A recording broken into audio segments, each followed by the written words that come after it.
storage space, man, but we'll just record off a different device here and read a little bit further on this excerpt or article. This is where we left off. It's going into the Crusades, and so you see these are all different works, going into the history of Christianity, man. All right, all of their different works, their bloodshed and slaughtering that they did in the name of Christ, man. The origins of Christianity, the bloody history that they have, man. All right, and going back in Job 14:4, what does it say? Can a clean thing come out of an unclean? No, it cannot. So Christianity is defiled, man. All right, and you so-called Negroes, Latinos, and Native Americans have no part in it. Okay, but anyway, let's go ahead and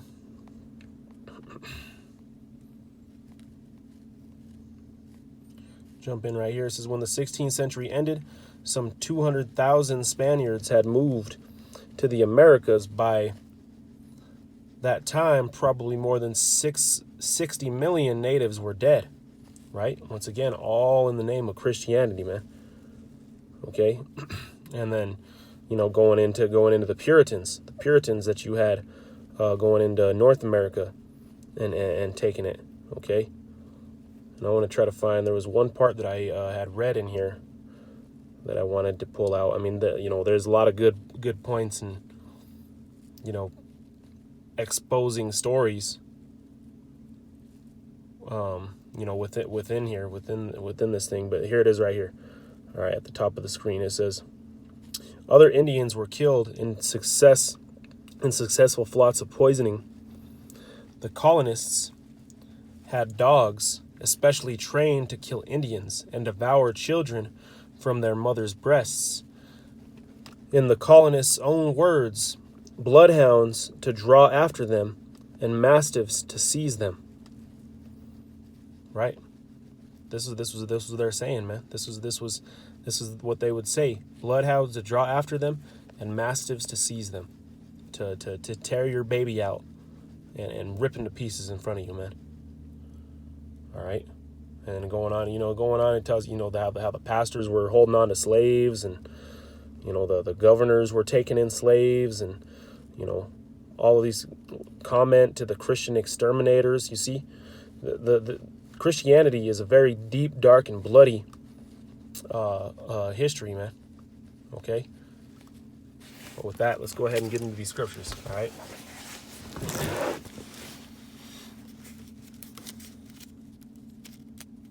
This is the book of Revelations, chapter 13 and 9. It says, if any man have an ear, so you see now you know that why this is written, let him hear. He that leadeth into captivity shall go into captivity. So did Columbus go into captivity with his men? So either the Most High is a liar, or this is something that's still to come, man. Right? And the answer is, I mean, he's not a liar. So, they're still going to have to go into captivity, man. According to these prophecies, Esau is going to go into captivity, man. These so-called white folks are going to go into slavery and then be put to death. Okay? Because all you were created for was to cause judgment to come, man.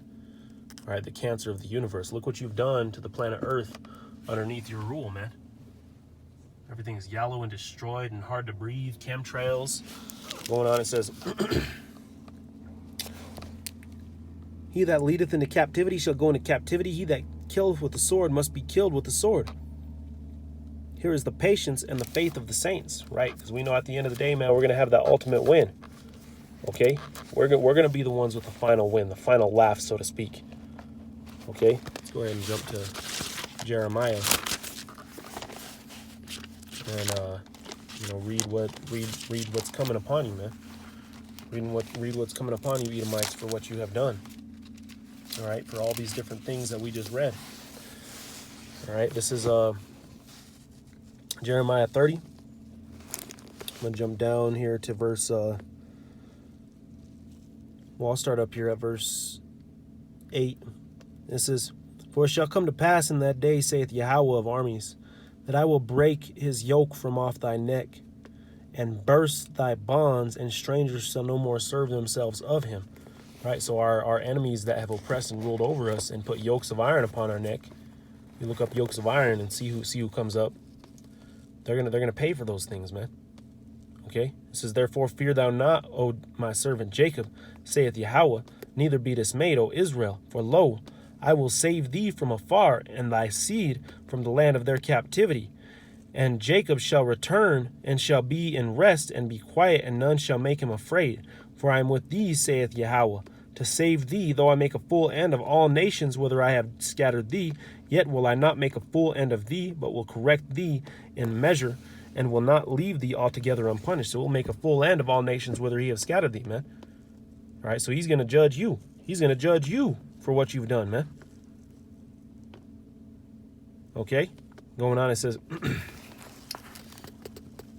for thus saith Yahweh, thy bruise is incurable. What did he say? Thou shalt not go altogether unpunished.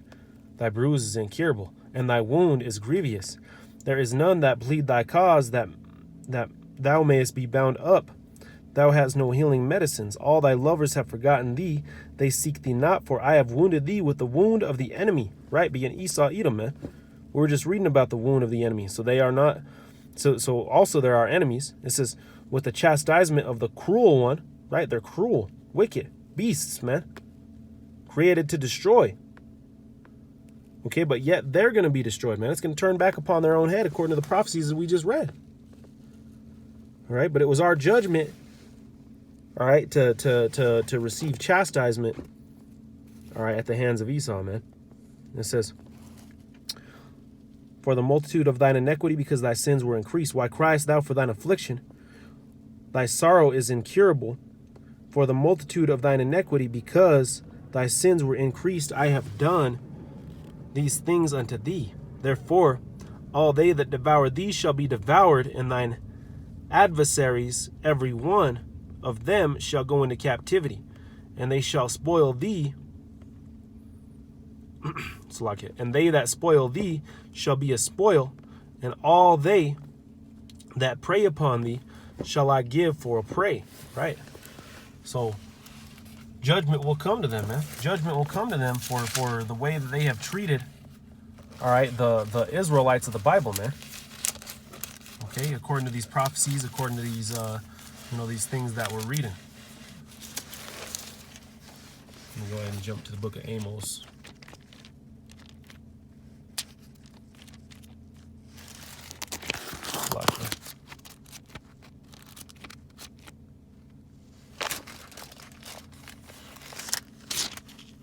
Trying to break in this new Bible, man. It kind of has me thrown off. Pages are still kind of stiffened up.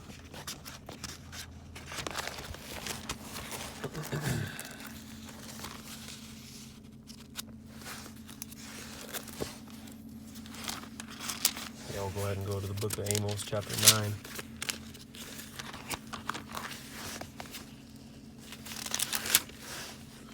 This is Amos chapter 9 and verse 12. It says, that they might possess the remnant of Edom and of all the heathen which are called by my name, saith Yahweh, that doeth this. Behold, the days come, saith Yahweh, that the plowman shall overtake the reaper, and the treader of grapes, him that soweth seed. The mountains shall drop sweet wine, and all his hills shall melt. Right, so the plowman shall overtake the reaper.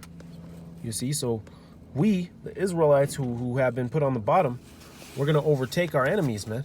We're going to put them into captivity. We're going to possess their possessions. Okay? See, the Most High is not slack, man. Whatever a man soweth, that shall he also reap. They've sown slavery, and therefore they shall reap slavery, man. Okay? Let's go to the book of Isaiah.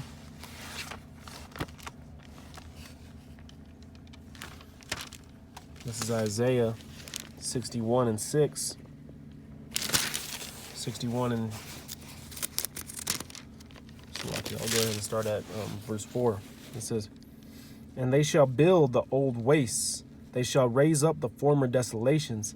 They shall repair the waste cities. And this is after we take the kingdom, man, by the spirit and power of Yahweh, by Shem Yahushai, returning to do so on his second coming. It says, and they shall reap the waste cities and desolations of many generations, because there'll be great destruction, man. All right, and this great victory that we will have over Esau, Edom, the greatest enemy over the whole planet, man, over the whole universe, the greatest enemy that there has ever been on the planet Earth, the cruel one. It says, and the strangers shall stand and feed your flocks, and the sons of the alien shall be your plowmen and your vine dressers. But yes, they're gonna be our servants, man. They're gonna be our slaves. Okay, and after 1,000 years, Esau is gonna be extinct. Okay, it says, but ye shall be named the priests of Yahweh. Men shall call you the ministers of the Most High. He shall eat the rich. Ye shall eat the riches of the Gentiles. So we're gonna take all of their riches, are gonna become ours. And in their glory shall you boast yourselves. Right, in their glory shall we boast ourselves. This is Revelation 2:26. And he that overcometh and keepeth my works unto the end, to him will I give power over the nations. And he shall rule them with a rod of iron, as the vessels of a potter shall they be broken into shivers, even as I have received of my Father. Right. So we're going to rule over you nations, and just like you might have a pot, or some kind of clay cup or something. You take that thing and you break it into a bunch of pieces and then build it back up the way that you want it to be. That's likened unto what we're going to do unto our enemies, man. That's likened unto what we're going to do unto Esau. All right. Let's go ahead and grab a book of Numbers. This is Numbers 35 and 33. So ye shall not pollute the land wherein ye are, for blood it defileth the land. And we just read many pollutions upon this land. All right, in this little part 1 of this video. It says, and the land cannot be cleansed of the blood that is shed therein, but by the blood of him that shed it. Right. It can only be cleansed by the blood of Esau, man, being shed. Okay? This land has no healing remedies, man. The only healing remedy is the bloodshed of Esau, Edom. All right. Let's go ahead and jump into the book of Habakkuk.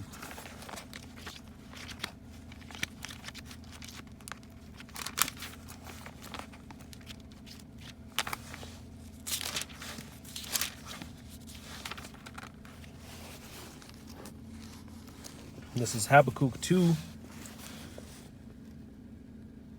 And I'm going to start at verse 5.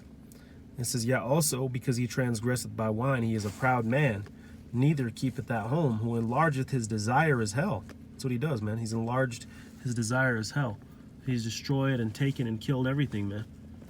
All right, the wicked that the Bible speaks of. It says, but gathered unto him all nations, and heapeth unto him all people. Who is this that has done these things, man? Who has gathered to him all nations and all people? All right, look at all those different examples of what they've done. All right, and that was all being Christianity, man. That's all done by the Christians are the biggest villains on the planet, man. And the biggest hypocrites at that as well. Anyway, let's go ahead and jump down to verse 8. It says, because thou hast spoiled many nations, and the remnant of the people, all the remnant of the people shall spoil thee, because of men's blood, and for the violence of the land, for the city, and of all that dwell therein, woe to him that covereth an evil covetousness. So like, woe to him that coveteth an evil covetousness to his house, that he may set his nest on high, that he may be delivered from the power of evil. There ain't no running from the Most High, man. You Christians, you all you are going to pay, man. It says, thou hast consulted shame to thy house by cutting off many people. Right, but we just read all these different many people that are being cut off, even declared extinct. It says, and hast sinned against thy soul. For the stone shall cry out of the wall, and the beam out of the timber shall answer it. Woe to him that buildeth a town with blood, and establisheth a city by iniquity. So this whole place has been built by blood, man, and established by iniquity. Okay? So with that being said, it got to be destroyed. All right, even the very land is crying for salvation, man. Even the very land is crying out, man. All right. So with that, let's get on that, man. You know what? Actually, I want to grab one more precept that I brought out a couple times, I believe. It's kind of hard for me to keep track, man. This is like the fourth time I've recorded this lesson, man. Something just keeps happening where it's cutting off the video feed and these different things, but through the Spirit, man, we got through it, and go ahead and close up on this this last scripture here, man. This is Job chapter 14 and verse 4. It says, "Who can bring a clean thing out of an unclean? Not one." So Christianity is defiled, man. The so-called white man is defiled. And if you're cleaving unto either of those, then you are defiled. The planet Earth is defiled under his rulership. And here were some breakdowns and examples of the works and the origins and the roots of Christianity, all right, and the so-called white man, and why he belongs in chains, man. So with that, we give all praises, honor, and glory to Yahweh, Bahashem, Yahweh Shai, Baha Rakak Wadash. Double honors to the elders and the apostles at GMS Great Millstone, who through the Spirit and power of Yahweh, Bahashem, Yahweh Shai, rule all of the nation of Israel well today. And peace, love, blessings, and salutations be unto the elect of the house of Israel. Shalom.